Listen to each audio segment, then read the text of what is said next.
Good evening, everyone. I'm Dave Eldon, and with me is Dalton Grimes, and we've got a special treat for you tonight. Yes, we do. So, for the first time, Magic the Gathering is putting a set straight to my favorite competitive format. Legacy? No. I mean, I guess it goes straight to Legacy. That's fair. Yeah, but it's No. not the first time they've done that, that's for sure. So, this is going to be our Modern Horizons stream. Yes. If you didn't see this coming, then you probably, didn't see it coming. But yeah. There's all these new cards that are coming out, and if you didn't, see any of them and immediately think, oh my gosh, this is a really fun card that maybe has some interactions with it, then you maybe weren't paying too much attention when you read the spoilers, because there's some really cool cards with a lot of interactions in them. Yeah, I want to say there's, at least 40 different keyword abilities, or... Couldn't tell you. I don't know how to count that high. I mostly just know about how the rules and policy work. But Future Sight 2.0, that would be an appropriate one for this set. And if you weren't playing back in Future Sight, it was exciting. I had really high hopes that we would see fortifications come back in Modern Horizons. Ooh, that could have been a good one. I'm very disappointed we didn't. I don't know what it is, but just the thought of a fortification as far as like another one, a magic mechanic, I think it's a really cool idea. Yeah, here's another card from Future Sight that unfortunately did not come back. Those are worth like $1 million nowadays, but it's not like the Tempest one that's on the reserve list, which is like actually worth more than most dual lands. So. Oh really? Which one is that? Sliver? It is the Queen of all slivers. Sliver Queen. Yes. And so the Queen of all slivers, and the one that's not in Tempest Remastered, is worth like $200 as of the filming of this episode. Very fun. Yeah, they're pretty good. Awesome. So, we have a few different interactions that we're very excited to talk about. And I was really excited about something. We already teased one, so we teased you on this one here, so we'll go ahead and put this one first because we're putting this one first. This one's really good. So as far as actually playing goes, I'm very excited to see what this card does. I'm not sold on the playability. I don't think it's going to work in Modern. Yeah, this is another one of those like situations where they print a card and they say it's for one format, but we all know what format this is really for. Just like True Name Nemesis, that Commander staple. Oh, of course. That they printed, so all the Legacy players had to go out and finance a bunch of Commander players buying the decks. Now it's our turn. Now we get to open this Mythic Rare and then sell it to some Commander player, and then hopefully that finances some of our decks. So, at its base, Unbound Flourishing is a card that is going to cause so many headaches. Aw, no, not No? really. Not really. You don't think so? I might be biased because I did a bunch of research to prepare myself. And if you are watching right now, then you don't have to do a bunch of research because you can just listen and learn all the stuff you need to know from us. So that's pretty cool too, right? All right. So, David, I'm going to tee one up for you, okay? Yeah. All right. What do we got? All right. So, I have an Unbound Flourishing in play. Sure. I go to cast... No, not that one. I already have this one queued up, though. I go to cast Chalice of the Void. And with Chalice of the Void, I'm going to choose X equals 1. Okay. You, as a scummy blue player, have a Disdainful Stroke in your hand. Sure do. Are you able to counter my Chalice of the Void? Well, first of all, I play Dovin's Veto now, because that card is my bad. But definitely you can counter with the Dovin's Veto. But this is a more interesting question when you have the engineered explosives with X equals 4, or with X equals 2, or the Chalice of the Void. I did not queue the Chalice of the Void up, so that's more typing for me. But so. With the Chalice of the Void, we played it with X equals 1. All right. So the converted mana cost of this spell would ordinarily be 2, right? Because the X counts towards the mana cost when it's on the stack, but it doesn't count during while it's on the battlefield. But hey, we're on the stack now, so the X definitely does count. Where it exists. The X definitely does count towards its mana cost. So then we'll take another look at what the Unbound Flourishing does. So this says whenever you cast a permanent spell, with converted mana cost that contains X, you double the value of X. Right? So, obviously before this triggered ability resolves, the converted mana cost of the Chalice of the Void was 2. So now when this triggered ability resolves, we'll say this is like afterwards, because that's where the question becomes an interesting question. It's 4. We double the value of x. The value of x is now 2, so it's 2 and 2 more, so it's 4. Yeah, so this definitely does get countered by the disdainful stroke now.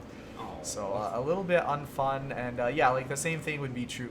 Okay, so now we'll go to like my question that I was gonna ask, which is the engineered explosives, right? So the same thing, obviously. We have the engineered explosives. Let's say we tapped a forest and island for it. So like the X is 2 in this case, and we use 2 colors of mana. What number of charge counters do we have on the engineered explosives after it enters the battlefield? Yeah, so engineered explosives here. The X is in the mana cost mostly to give you the opportunity to cast different colors. You can pay extra. Up to 5. Well, you or can pay so. whatever you want. If Yeah, they have the Chalice of the Void on 5, then you can like overpay, and then you can get a 5 mana, or like 5 counter. Well, that's a very real play. Like obviously it doesn't happen with like the Chalice on 5, but like for Chalice on 1, you can overpay to make it like you can pay blue and have 1 charge counter on it, but you don't get countered. I remember playing, I saw a player cast an engineered explosives X equals 1 because their opponent had a Thalia in play. Oh yeah. But you gotta use the wastes or the Eldrazi temple or something, so you can make colorless mana, so it still gets 0 charge counters. Yeah, exactly. I think they were going for X equals 2 to get rid of Thalia, so they paid a green and a blue or whatever. Yeah. Oh, okay, yeah. It was great. That's another interaction with this. This card is the real culprit with all these rules interactions here. So luckily it's not in the set. You won't be seeing this at any of your pre-release Unluckily, if you don't own them, because they're worth a lot of money right now. Yeah. So as Sunburst enters the battlefield, it is going to enter with a number of charge counters equal to the color of mana spent to cast it. Yes. It does not enter the battlefield with X counters on it. So because of that, even though the converted mana cost of this spell is going to double, and even though X is going to go from being 2 to becoming 4, it will still see that 2 colors of mana have been spent to cast this. Yep. And will enter with 2 counters. And so like the X actually means literally nothing in terms of like anything. It is related to the number of charge counters you get, but only indirectly. Okay, so that's a good one. So let's think about our next any questions on that first of all, chat, before simple one to begin. Yeah, well, I mean, like we can't be like giving everybody like these ridiculous, moronic questions all the time. No, that's only what David does to me before we start. Oh, that way no, I'm no, in no, the no, perfect no, no, headspace. No. I do that because I think it's fun. So like, yes. I think it's really interesting to see these types. So if you've ever wanted to just be berated with rules questions No. for someone else's entertainment, No. go ahead and ask David if you can co-host one day. On the other hand, if you have any like interesting ideas about stuff we could do to co-host, then definitely ask, because I definitely would love to get some more co-hosts on here. All right, so we got a next question lined up. We do. So let's say that I am now the scummy player. Okay. Okay. I'm not really scummy yet. How scummy are you, Dalton? No, never mind. You're still scummy. Okay. I have a snow-covered swamp. Yep. As well as the snow-covered duel, whose name I am Frostmarsh. Frostmarsh. For those of you who don't know, Frostmarsh, bam. It does. Dual snow. It's a dual land. Yeah. You can't pay the 2 life, but other than that, it's great. Do you know that a foil one of these is like $2 or $3? Oh, I was expecting a number approximately an order of magnitude higher. No. So I have a Frostmarsh in play, a snow land, and then I have a snow-covered swamp. So those are my 2 snow permanents. Yep. I am going to cast Dead of Winter. All right, now this is the real one that we probably should bring up for the people. Yes, this is going to be our new one. Dead of Winter reads all non-snow creatures get -X until end of turn, where X is the number of snow permanents you control. I like Winter how it's is coming. Yeah, I like how it's non-snow also on this card. The little throwback to Chill to the Bone that they had. Yeah. So in this case, my X is 2. Sure. Oh, Unbound Flourishing, how dare you? Yeah, good point. So, I have 2 snow permanents. David has a Grizzly Bear in play. Nice basic 2/2, but as a scummy player, he also has Blood Moon out. Okay. So David, if I cast Dead of Winter and your Blood Moon has turned my Frost Marsh into a mountain, am I able to kill your Grizzly Bear? Well, with the Unbound Flourishing, you copy the... so that's a... First of all, a brief aside. With the Unbound Flourishing, let's say you do have the Unbound Flourishing out with the Dead of Winter. It turns out that if you read the Unbound Flourishing very carefully, it only looks if the X is in the mana cost. Which means that even though the Dead of Winter does have an X in it somewhere, the spell will not be copied because Flourishing only looks for spells that have the X in the mana cost, which Dread of Winter does not. So okay, that's like a pretty interesting like little mini question there.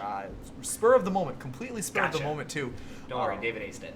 Completely Turns out he's a pretty good judge. But going back to our original question, we have the Dead of Winter and we have our Snow Swamp and we have our Snow Underground Sea. But the Snow Underground Sea is a mountain due to the Blood Moon. So we'll pull the Blood Moon up. Do we have that pulled up? Yes, Ooh, yes. look at you. So maybe we do. Okay, yeah. So with the Blood Moon says that the non-basic lands are mountains. And the way that this works, this is something that you would not know unless somebody told it to you already. But the way that this ability functions is the following. It takes the mountain and it overwrites all of the subtypes that the land has. And for some reason, this also, the some reason is historical, by the way, but it makes absolutely no sense if you think about it, so try not to think about it too much. For some reason, that also takes away all of the abilities that the land has. So with that being the case, you'll notice what I did not say is anything about the super types or the types. So for the same reason that, for example, your Darksteel Citadel is still an artifact land when the Blood Moon is out, your snowlands will all still continue to be snowlands because the types and super types are completely unaffected when you change the subtypes of a land. And that is a relatively technical description of why this works, but unfortunately I think this is kind of necessary complexity because again, there's a lot of meaning baked into non-basic lands are mountains, which is not immediately obvious from just that text. So yeah, your snowlands will still be snowlands even with the Blood Moon out. So you will your Grizzly Bear will die in that case. Your Grizzly Bear. Oh, I win. It was my Grizzly Bear in this situation. I'm not gonna cast Dead of Winter to kill my own Grizzly Bear. I don't know. People do some crazy stuff, especially in these Magic the Gathering rules questions. That sounds like some bad value there. Yeah, So- it kind of is pretty bad value, but hey, what are you gonna do, right? It's got like Stab Wound or something on it. Yeah, maybe. So, any questions about any of that from the chat here? Man, I used to think that card was so good when I started Which one, playing. the Stab Wound? Wound? Yeah. Ooh, I thought it was great. it's like I would probably rather take a. Actually, it was really good in limited. I remember. Yeah, Right? it- Like, let's double Stab check. Wound on a Defender is pretty good. Yeah. So this is the card, by the way, if you've never heard of it before. Like the enchanted LOL, creature loses 2 life. The bear is already at -2, -2. Yeah. The artwork I think is also pretty good. Like I like the expression on her face. I think it is. really did a good job capturing Excellent work, Scott. what it would look like if someone got stabbed in the thigh there. So good job. So unfortunately, that card does not see a lot of play in Modern. And speaking of cards that don't see a lot of play in Modern, or probably will not see a lot of play in Modern. I don't think you can judge it for not seeing play in Modern Not before yet. it exists. Yeah. Well, all right. Let's ask in a couple of weeks here, and we'll see if that number has gone up at all. My guess is perhaps not. But hey, I'll you play never it know. then. You never know. I said not a lot, not at all. Or I didn't say it wouldn't see play at all. There's surely someone playing it in their Slivers deck or something. Oh, of right? course. Like, So, we have Valiant Changeling here. yes. Valiant Changeling is a 7 mana, Yeah. 3/3 double strike So- Changeling. Yep. What Costs a lot of excellent mana. value. Quality. Maybe we could increase the value somehow. Let's keep reading. Maybe it has Or some we other abilities. decrease. Well, No. Decrease So, the value of 5. Valiant Changeling costs 1 less to cast for each creature type among creatures you control. this effect can't reduce the amount of mana this spell costs by more than 5. So, Okay. for example, if there's some sort of taxation effect, etc., you can only go down to 5. It can't affect the the colored mana. Correct. So, at a minimum, you're paying the white. Yes. What I want to know, David, is if I have a changeling on the battlefield Right. as my only creature, when I go to cast my Valiant Changeling, how much mana can I pay? How much Because mana my can you Valiant pay? my Changeling on the battlefield has the type Shapeshifter. Yeah. So for simplicity's sake, we'll say we have Valiant Changeling on the battlefield already, and we want to play a second one. What is the mana that I'll have to pay in order to cast the second Valiant Changeling? So as you can see, Valiant Changeling is a shapeshifter, which means it will be reduced by 1, and it is also every other creature type, so it will be reduced by a lot. So this does not have the text that some other cards do, such as Coat of Arms, where each individual creature reduces the cost. Each individual creature procs the effect 1 time, no matter how many times it matches the spell condition. This one is one creature can do it multiple times, and you can tell because it counts not the number of creatures that share a creature type with it, but rather the number of creature types among creatures you control. So it's counting creature types. You have a Valiant Changeling which has all creature types, therefore this will cost, like 200 less to cast or whatever the number of creatures. It's something I don't know in the CR is But it every only single goes to creature 5. type. Yeah, so this is something I did not notice in my first time reading the card. But yeah, if you have like a Sphere of Resistance or some sort of other effect, then in fact you cannot pay white anymore, even though you should be able to. If you have 6 different creature types, you should cost 6 less to play. Like, I'm not sure why Wizards did that. It doesn't seem to me like it would be a power level thing. Maybe it's kind of confusing that it wouldn't be able to reduce the white. So maybe they added that line in there to kind of point people in that direction. So. And there is a 1 mana Changeling in the set. Is there in this set? In this set. I mean, I know that there have been other ones like previously, It is like the Universal Moth Dust. Automaton. Oh. It's an artifact. Oh, an artifact changeling. Yeah, it's a 1 mana 1/1 Changeling. It's an artifact creature. So that means in limited in this set, you can cast a 1 mana 1/1 and then a 2 mana 3/3 double strike, which seems like pretty decent value to me.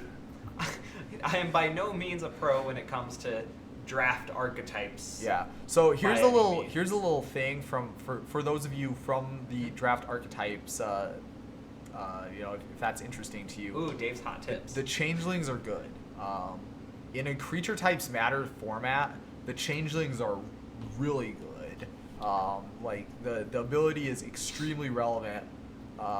Like in Lorwyn, that would basically like add a mana to the mana cost if you value wise. Oh yeah. For how much you would be willing to pay for an equivalent creature. If it had changeling, you would be willing to pay an entire additional mana for that creature, basically. So yeah, no, it's like actually a lot of value. Straight to modern, David. Yeah. Okay. We cut the power level. Yeah. So once you get to modern, the 2 mana 3/3 double strikers that still die to lightning bolt isn't as exciting anymore. But hey, that's I guess the price of doing business, I suppose. Now, David, in all of Magic, what would you say your favorite creature type is? Human Human? or maybe spirit. Okay. Those are the decks I play in modern. So. How straightforward? Yeah, I'm a human, so probably human. I don't play them like specifically. I think I've always really valued cat though. Cat. I love the Nacatl. Okay, so like the Cat King now, like the +2/+1. Cat Lord, yeah. No, so another card type that I know a lot of people love is Ninja. So there was quite a lot of hype when Yes. Eureka was spoiled.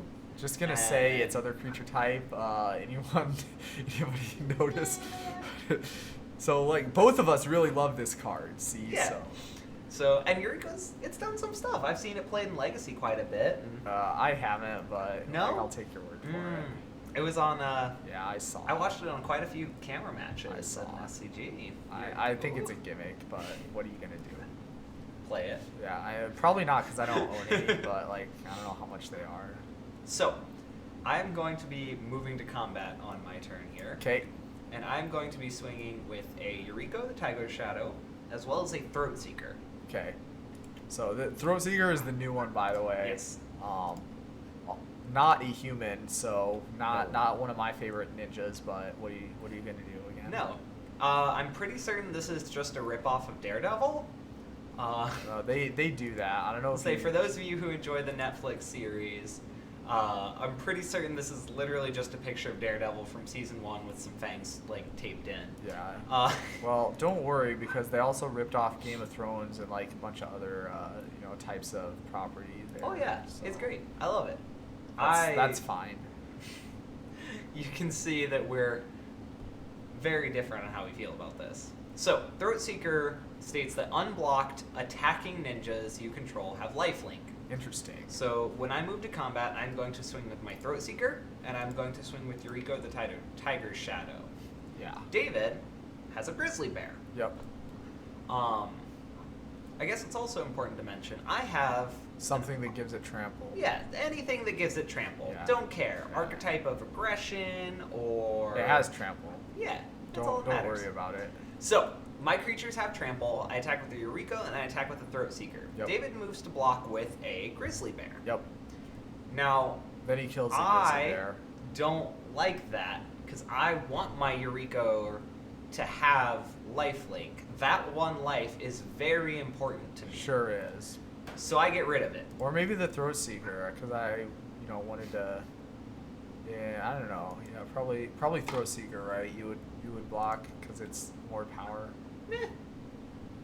I know I'm scummy, but I'm also like not dumb. So I want to You wanna block the Throat Seeker? give myself blocking the Throat Seeker. Fine. 'Cause it's not David stupid. blocks the Throat Seeker, and I'm like, oh man, I don't want my Throat Seeker to die. So I Doomblade So Grizzly we Bear. kill the Grizzly Get Bear. rid of it. Okay, so we've got the question now, right? Everybody can see the question. Yep.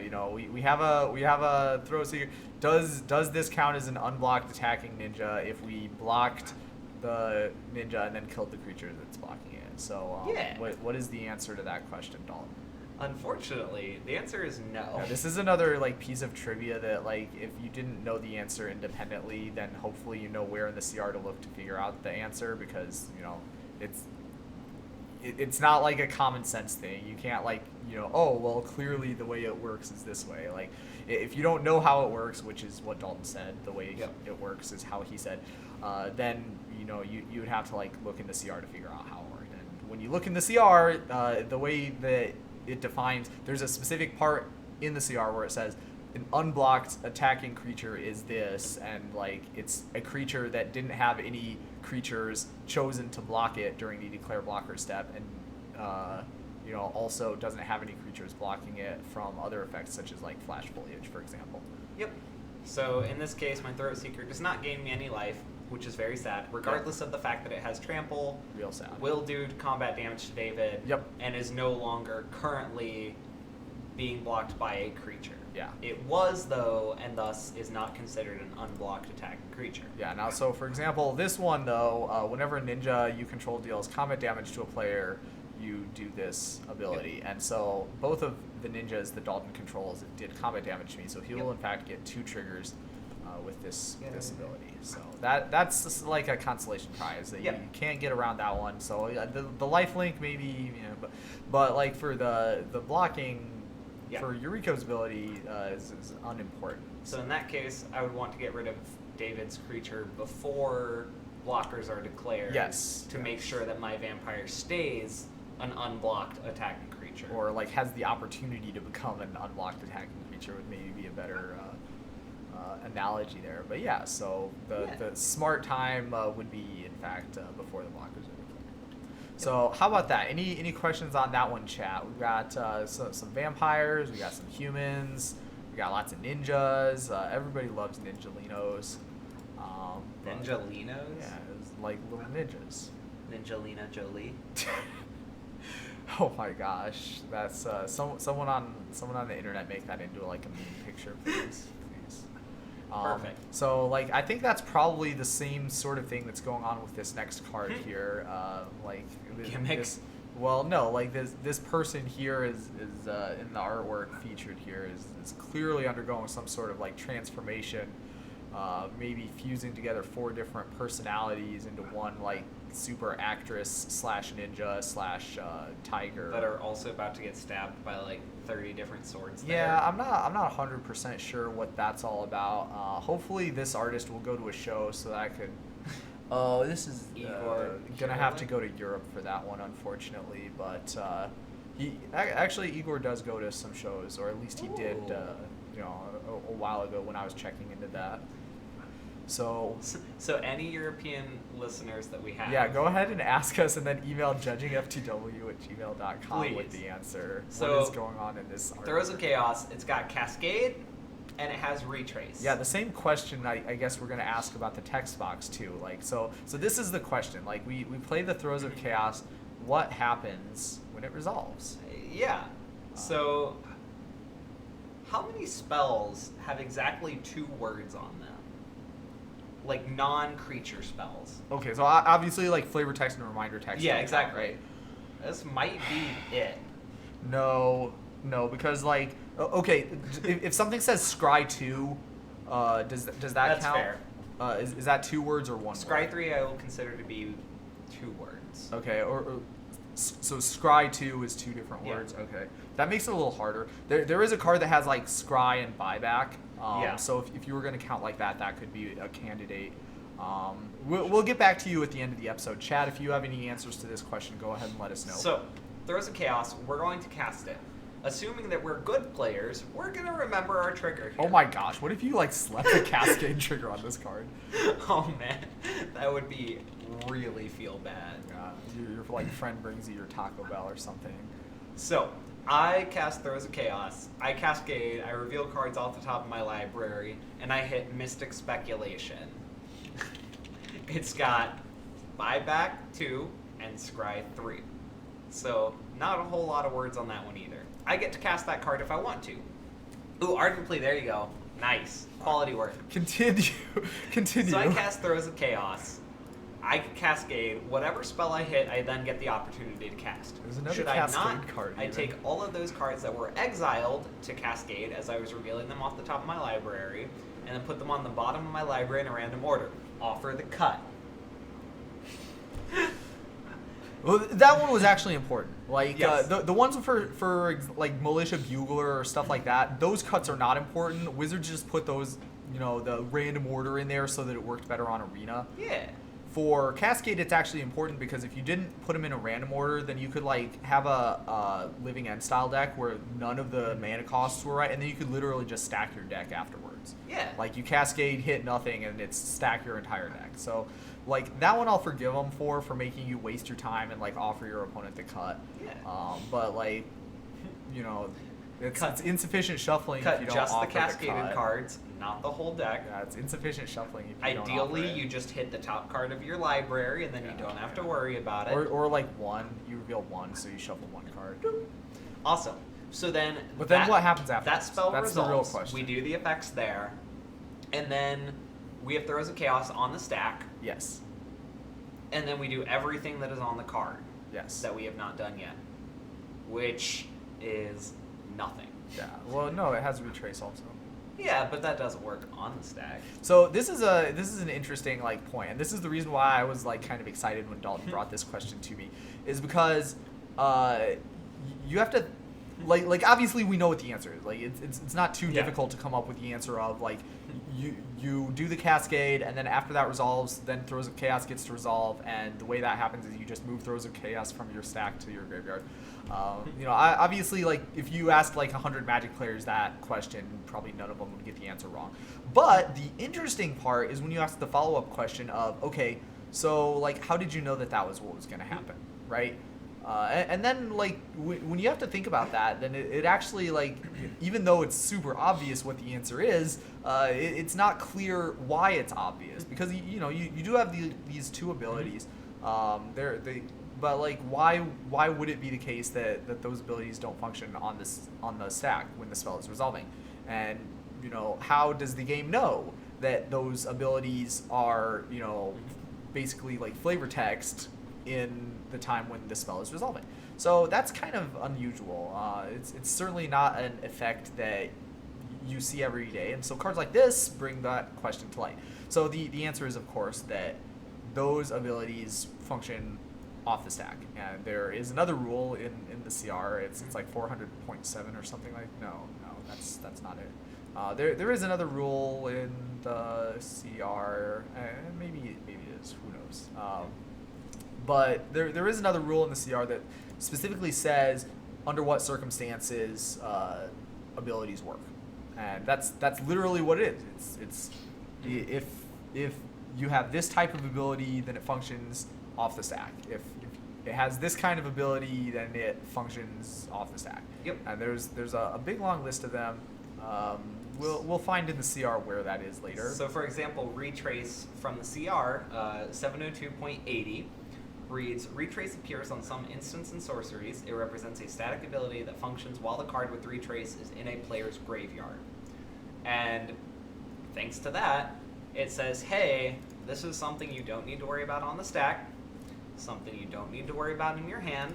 This operates in the graveyard. Yes. And that's how we know. And if you look at Cascade, it also says it functions on the stack, though. Yeah. So that's a more interesting one. So with cards like that, obviously as Magic players, we know. That's why we're playing these spells. But as far as the rules are concerned, it makes a big difference. Why is it that, I'm aware that Vigilance applies on the battlefield, but why is that different than Vigilance applying on the battlefield versus Scavenge? Why doesn't Scavenge apply on the battlefield? Yeah. Or like, what would Scavenge do if it did apply on the battlefield? But that's an interesting thing to think about, certainly. Yeah. Or at least interesting if you're me. So have a lot of fun with your throws of chaos. Yeah. Don't get stabbed by many swords. Cascade into relevant spells. Hopefully your bombs. Yeah. Now, one spell that you could cascade into, and as a humans player, you might actually be pretty excited about this. Yeah. As Is, a ninja player, maybe you're excited about it too. All my, not Absent, Esper ninjas. Well, it So definitely works with the Yuri. We have Unsettled Mariner, and I love what they've done with a lot of the changeling in this set. The goopy, trying to form into things. Yeah. I love this style. So Unsettled Mariner. Is that different from like how they did them before? I don't know, but this one's more colorful. Yeah. I love the purple. Come to think of it. I like how the purple theme overarches everything. Yeah. So, Unsettled Mariner reads, whenever you or a permanent you control becomes the target of a spell or ability an opponent controls, counter that spell or ability unless its controller pays 1. Yeah. Seems pretty great. If you're a Reasonable. humans player, you might be very excited that in order for your opponent to bolt Thalia, they'd have to pay 3 for their bolt. That value. Yeah. But what's important is the interactions that this card is going to create. Mm-hmm. Let's say that David, as his exciting humans player, has this card out on the battlefield. Yep. And I, as someone who enjoys the card Lightning Bolt, am about to cast it. I'm going to say, David, Yeah. bolt your Mariner. Okay. You go, okay. And I say, great. I move Lightning Bolt to the graveyard. And I say, David, Mariner goes to the graveyard. No, it's countered. You didn't say you were paying 1, so it's countered. No! Got him. So in that case, do I get got? Or Yeah. Who's right? who is correct here? Who's right? That's the question. So obviously it would be the rules lawyer, right? That's usually how these things. If he wants Oh, to stay man. a judge. Man, I couldn't even say it with a Maybe straight not. face. Okay, so let's examine exactly what should happen in this case, right? So we're gonna go through step by step, like exactly what is happening as far as the game is concerned officially. So what happened is Lightning Bolt on the stack, triggered ability from Unsettled Mariner has triggered ability resolve ? That's kind of unclear. We didn't really talk about that. So, and then what would happen after that triggered ability resolves? So there's 2 possibilities. They would either pay the 1 or they would not pay the 1. So clearly, none of Dalton's lands are tapped. So we can if the ability has indeed resolved, then Dalton has chosen not to pay 1. So Theoretically. okay, that is, and then Lightning Bolt would go to resolve. So what is interesting about this situation is whose responsibility it should be to remind the players of this triggered ability. This triggered ability is my permanent, and therefore I have the responsibility to point that triggered ability out. So it is a legal play for Dalton to cast Lightning Bolt targeting Unsettled Mariner, put Lightning Bolt into his graveyard because he did not want to pay the 1, and continue on with his turn. That is a legal play. I need to flip my thing in the ice. Yeah, I mean, there's all kinds of reasons. The Arclight Phoenix, your thing in the ice. You're like all kinds of other stuff. But the important thing is who is, the person who gets to interpret what has happened. And that's where things start to get a little bit shakier. It's our for job. Me. As judges. Yeah. So for my side, as the person who thinks that Dalton should not get to kill my creature because he didn't read it, it gets a little bit less. The law is not particularly on my side in this case. So let's take a look. My interpretation is one possible interpretation of what could happen. Another possible interpretation of what could have happened is Dalton played his Lightning Bolt, and I missed my trigger because I did not say anything about it until the point when it's trying to, past the point when it should have happened. And as a result, Dalton doesn't have to pay 1 because there's no triggered ability on the stack that invites him to do that. Yep. So that's kind of one thing. And I, as the I do not have the right to claim that my interpretation of what has happened is stronger than Dalton's interpretation, which again is completely valid. So because of that, if I were to see this situation happen, I would absolutely give Dalton the opportunity to pay 1 to keep it from getting countered. Now I would say that the triggered ability is not missed. That is to say, in that situation, I think it's clear from what Unsettled Mariner player said that they did not miss their trigger, because they did bring it up, and they brought it up in the time when it would have happened. Yeah, it's clear that they knew what was going on at the time when it happened, and they did when their opponent tried to make a game state, tried to take the game state into a spot where it would have definitely, when it's unambiguous whether the trigger has been missed or not, at that time, that's when Unsettled Mariner player in this question brought up, hey, wait, we have a triggered ability here. And so because of that, I definitely think that Unsettled Mariner player has done what they need to do in order to make this not be a missed trigger if they say that in the time that they did. Yeah, what's important to remember is that when we define a trigger as being missed, it's when someone is attempting to remember a trigger or has remembered a trigger, they don't need to bring it up until the first time it would have a visible impact upon the game. Yes.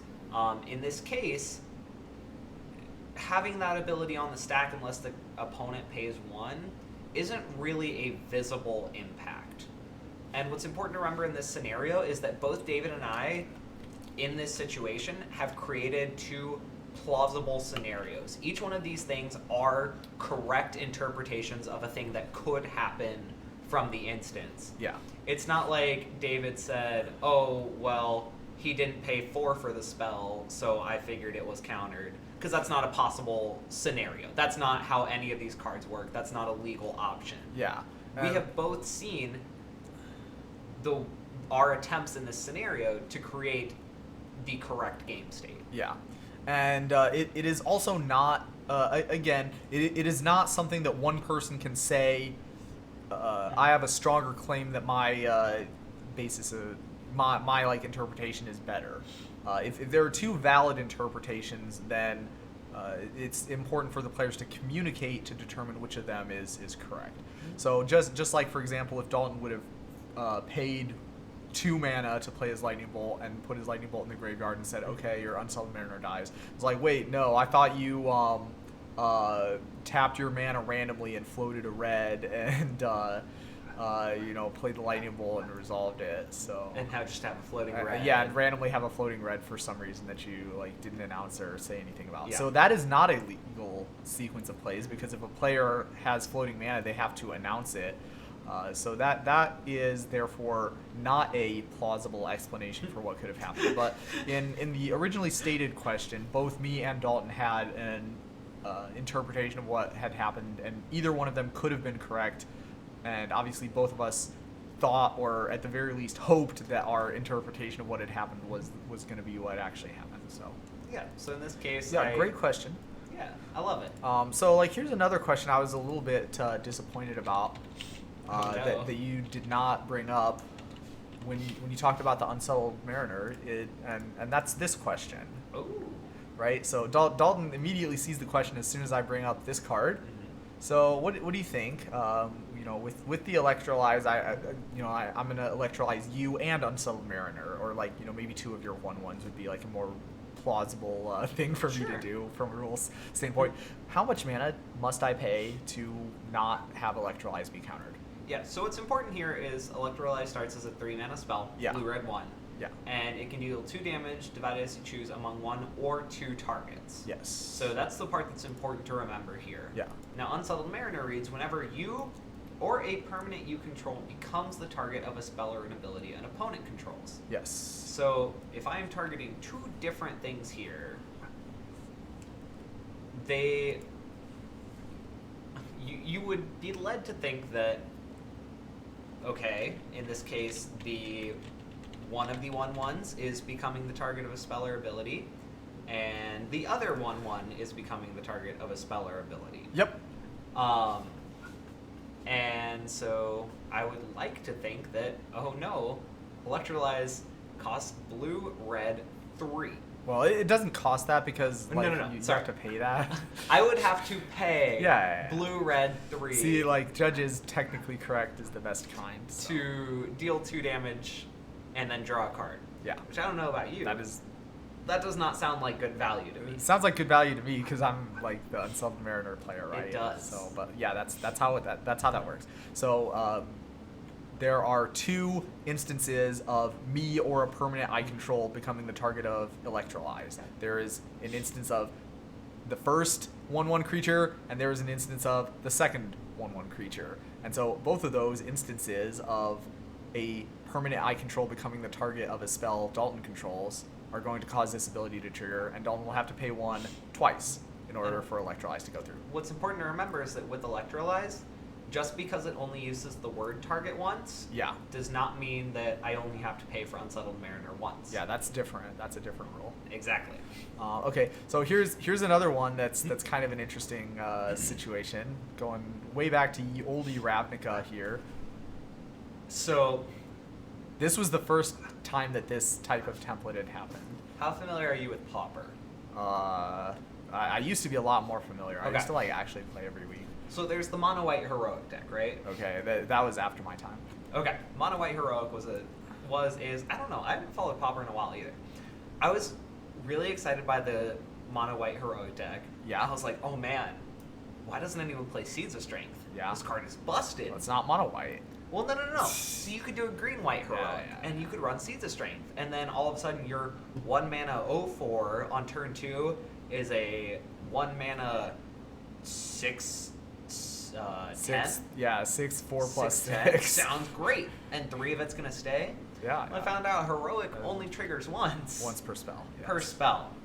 So And I was unlike incredibly sad. Unsettled Mariner, which, as we just learned, can trigger twice per spell. So obviously this is the next obvious iteration of that question. So like we have the Seeds of Strength, and obviously like if we target 3 different creatures with the Seeds of Strength, then actually this is probably a dumb If I target thing. 3 things Yeah. you control. Yeah, if you wanted to Seeds of Strength 3 of my creatures, then obviously you'd have to pay 1 extra for Seeds of each Strength one. each of your creatures, and then do something like Citywide Bust Well, yeah. that destroys all creatures with toughness 4 or greater. Yeah. Ooh, there we go. It's a casual 7 mana, or no, 5 for seeds, and then 4 for It costs bust. $1 million, whatever. Yeah. But like So obviously, like, the interesting version of that question is like, okay, what if I triple seeds on one creature, which of course you are legally allowed to do. You can seeds a strength the same target 3 times because it uses the word target 3 different times on the spell, and that's like what the electrolyze thing that Dalton had alluded to earlier was. So yeah, because we use the word target only 1 time on electrolyze, we cannot target one creature 2 times with it.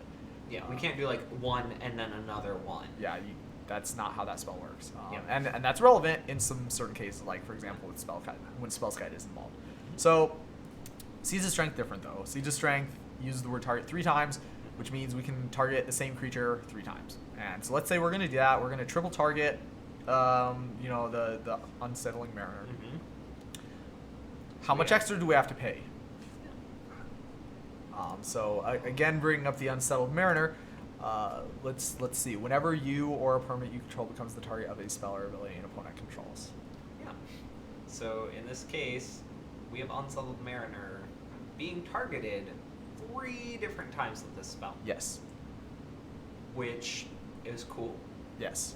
How many times did it become the target of a spell that I control? How many times did it become the target of a spell or an ability that David controls? Only Once. 1 time because I only played 1 spell. Mm-hmm. So it's not possible for it to become the target of the spell 3 times and make it trigger 3 times. It is targeted 3 times. There's only 1 spell, so therefore it only became the target of a spell I control 1 time. If there were 2 spells that I played, it would have become the target of the spell 2 times, but that is in fact not what happened. So this is, this effect, the way it's worded is like surprisingly weird. I suppose it's almost as weird as this net thing with his purple globs that are unsettlingly. Yeah. Oh, so I'm cool. assuming so, right? Like, because the net's the same kind of purple color that's like dripping off of him. And like that's also like another thing. Like for example, when you look at some other changelings, that same type of thing.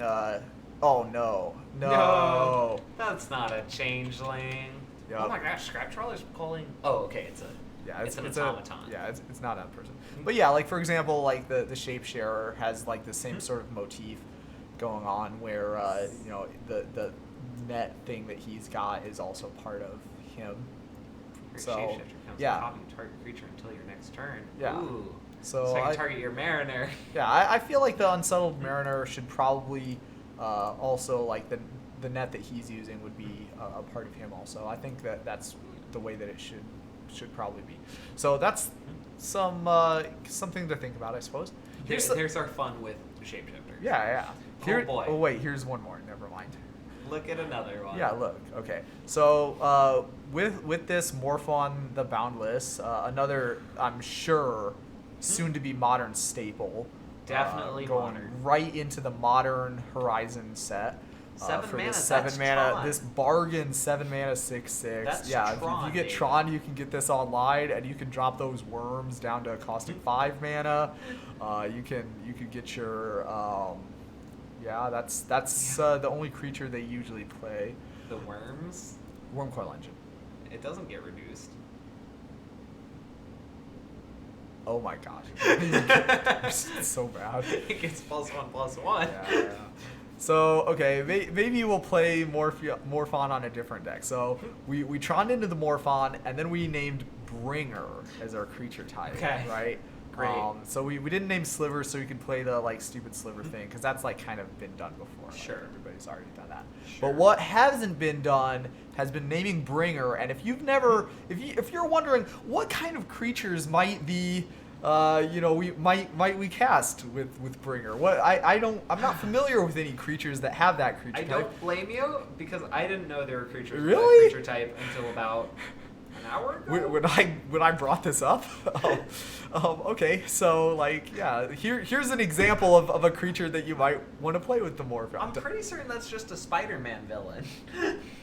It's got to be something, right? Like it's just Killer Croc painted blue. This one is like so old that it might be the original, the Spider-Man maybe copied. Who knows? But like, okay, so like joking aside, the question pretty much asks itself: does this work, right? Like, Yeah.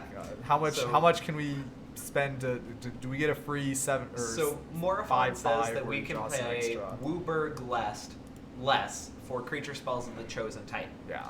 So Bringer we chose Bringer. Has the ability that allows us to pay an alternative cost of Wooburg in order to pay the spell instead of the blue 7. Yeah, the bargain basement. The bargain. It's fine. Yeah, so like, do we get a super bargain here? Can we like play it for its Wooburg alt cost and then play it for like 0 because we're paying Wooburg less to play the spell? So the quick and easy answer is yes. Yeah, it works like that. When we so are my deck is definitely, when you see that on like the GP top 8, turn 3 Morophon into bringer. play like 4 Bringers or something. We Perfect. probably win the game if that happens, like most likely. So Backup plan Quicksilver Amulet because you need it. I think your backup plan would probably be to play To Karn. concede. Play So Karn. the reason this works is because when we're casting a spell, when we are determining how much that spell is going to pay, we look to see what cost is associated with it. If we're paying the converted mana cost or an alternate cost. Yeah. And in that case, we are choosing to pay an alternate cost. Mhm. Once we have determined that, we will move on eventually to paying for the spell. We will apply any cost, things that increase the cost, and then we will apply anything that lowers the cost. Yeah. At this point, the cost had chosen was the Wooburg, white, blue, black, red, green. Now we are determining that we can lower that cost by white, blue, black, red, green, making the spell 0. Yep. So yeah, it works. Everything's great. CMC is still play this fine. deck in your next Modern tournament. I dare you. Yeah, it can be an F&M. Alright. I imagine the bringers aren't expensive. Don't worry, we are going to do some hard-hitting journalism for you. We got Because- how much store credit am I gonna have to light on fire to make Chat. this happen? Put your guesses in. No cheating. No. I'm cheating. Like, I'm looking it up right now. Bringer Chat of the can't Blue cheat. Dawn costs a cool, like, yeah, I that was more than I thought it would be worth too. Well, it's more than I think it should be worth, but like it hasn't been reprinted and it's from like a million years ago, so like, Yeah. it's actually pretty. It's like $5. Thanks. Ooh, buy list $4. Yeah. Take so, it. Yeah. Everybody jump in there. Okay. So if anybody has some I can borrow, then let me know. It wouldn't be weirder than the open where everyone showed up with Korlash. Okay. And you know what else would be weird? Is if we went an entire episode about Modern Horizon without putting any splice cards in it. Like, I don't... Dalton, when you put those list of questions together, did you even, like, know that this mechanic was in the set, man? I Like, did. I just had a feeling that oh you my would gosh. love to bring it up. Oh my gosh. This mechanic, man. So Splice previously had just been onto Arcane yeah. or Still showed up in Spirit. Modern somehow. Somehow. It No, wasn't just Spirit, Arcane, just right? Arcane. Okay. It was Splice onto You can Arcane. only splice onto Arcane. Starting with Modern Horizons, we're getting splice onto Instant or Sorcery. I was actually shocked it took this long for that to happen. When Splice came out originally in Kamigawa Block, they literally like made a reference to the fact that this might come out at some point, and Yeah. it never did. Basically, saviors of future Splice was way too darn complicated for them to want to bring back. But Just then they brought it back. Too powerful data. No, it was too complicated. It was too powerful. This mechanic is like, it makes no sense. Like, Yes. So we have Everdream. but it's like Great. shocking how much it shows up in Modern too, though, right? Like Splice legitimately shows up. It's like in the Grishel brand deck. You can got play it Goryo's in like the Vengeance, or not Goryo's Vengeance. You got Through the Breach. yeah. You got Through the Breach and Goryo's Vengeance, and then you've also got like the stupid worm spell, like the X spell Nourishing Shoal that like is randomly arcane for some reason. You've got like and then you've got like the Desperate Ritual that you could splice onto other Desperate Rituals in the Storm deck, and that like legitimately came up. There's like all kinds of random splice spells that like are randomly in Modern and playable. So for those of you that don't know, as you cast an instant or sorcery spell, you can reveal the card with Splice from your hand, and as long as it matches that criteria of being an instant or sorcery or being arcane, you can add the spliced card's effects to that first spell. all right, start off with easy mode. Let's say I splice on 2 different cards onto an instant. What order do the effects happen in? Does it work? Yes, it does. Yeah, Yeah, you can. you can I'm do not it. even going through that because like we know it can work. Like, look, it even says it in the thing. You Yeah. may reveal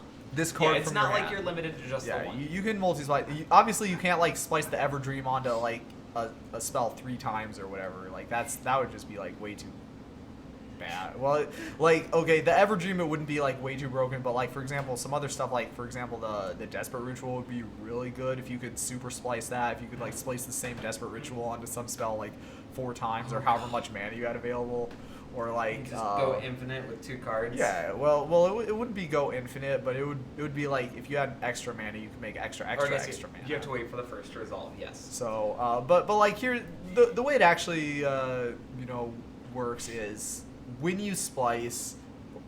When you're casting a spell, there's a specific spot in the sequence of casting a spell where the game asks you, do you want to splice any stuff on there? Yeah. And at that point, you look in your hand and you pull out all your splice cards and you say, these are the ones that we're splicing on. It's what, like step 3 or 4 of casting a spell is you check for It depends on like, additional how you or count. things like it's that. in step 2 of casting a spell. If you like look at like the A, B, C, D, process in this comprehensive rules, like step 2 has like several steps in it. Yes. Several sub steps.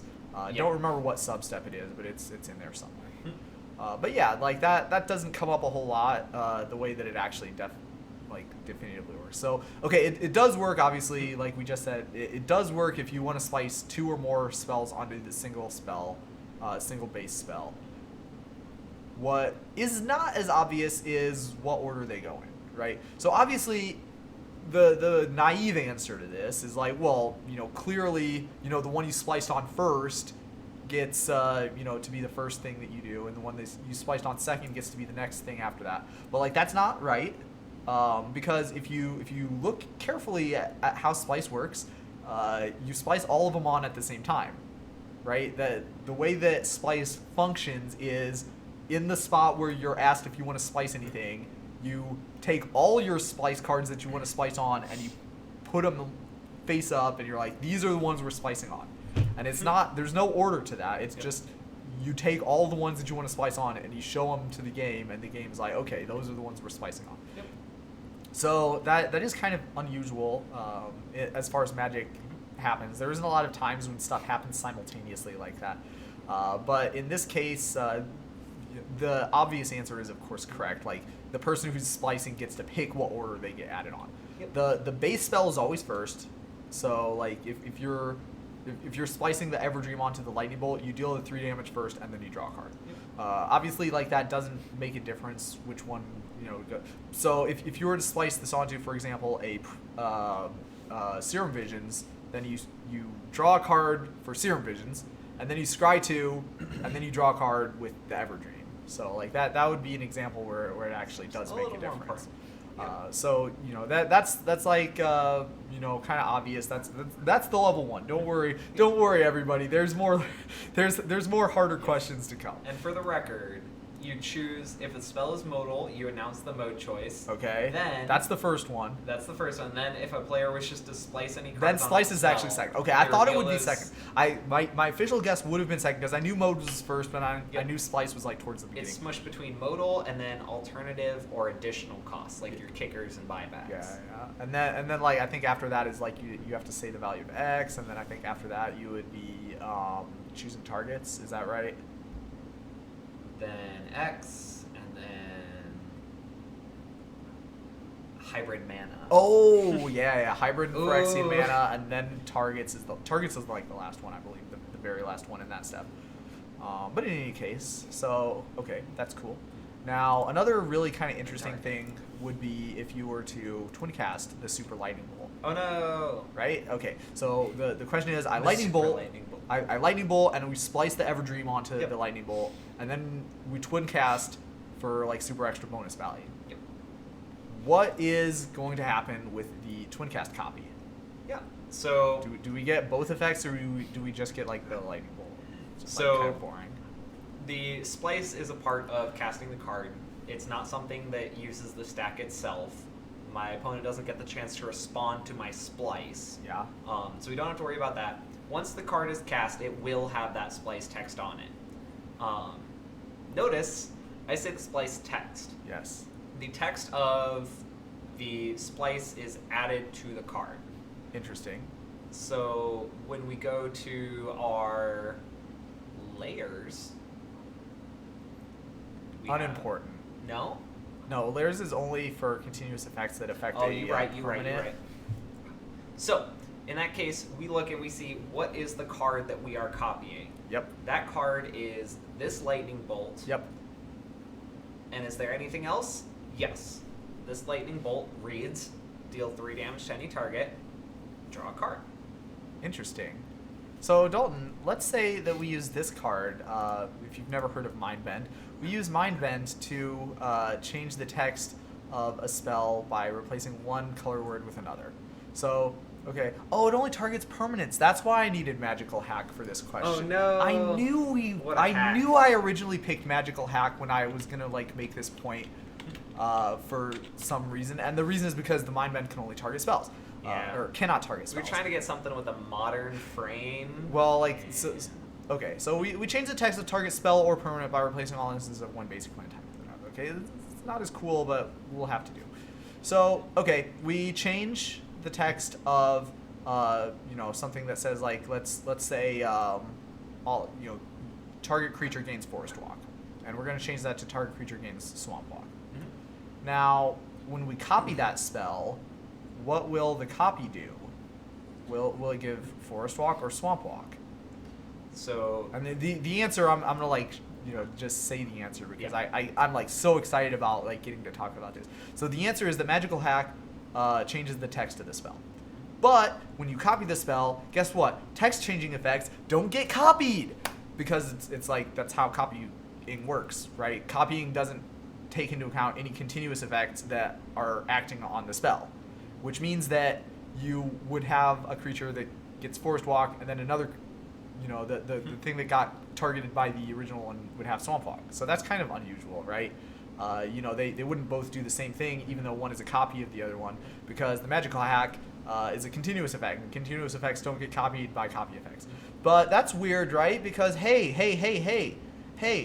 what if we copy the Mind Drake? What if we copy Mind Drake? If you look, Overload, it says right on it. It says you change the text of the card by replacing all instances of target with each, right? Did you know that Overload was a text changing effect? It does say that. Did you know that was a text changing effect? I bet you didn't. I bet a lot of people didn't know that because they only think text changing effects is stuff like Magical Hack and Mind Bend and stuff.